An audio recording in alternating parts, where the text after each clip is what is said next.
Gaddar deysinler. Eyviyanlar deysinler. Hak'tan nice ravada vefasıza yer deysinler. Bakçamızda bar çıktı, eyva çıktı, nar çıktı. Nido'nun besledi onu güzel. Ne mıhennet yer çıktı?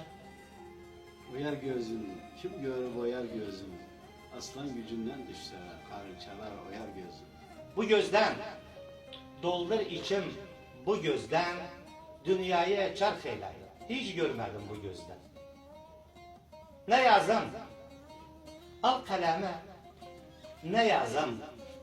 Bir günün hoş geçmiyor. Ne baharım, ne yazım.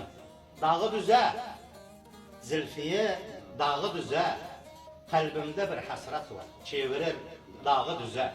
Dağı düzden, güssaya dağı düzden.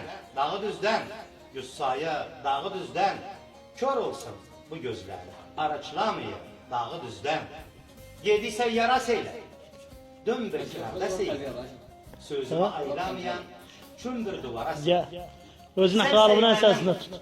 Galibin esasında tut özünü. Sen Seymen'in münayim yer. Əlidə rayım yer.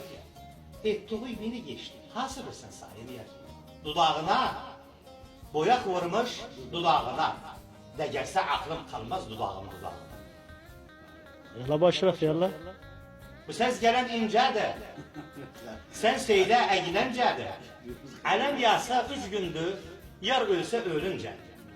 Cemaliye, kesmesen cemaliye, gözlerde çok azizsin.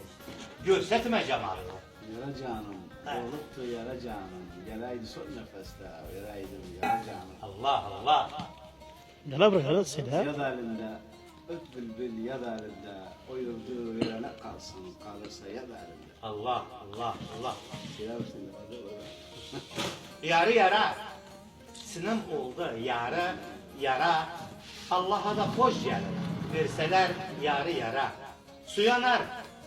Gölge salmış. Suya nar. Kalbimde bir hasret var. Suya değilsen suya.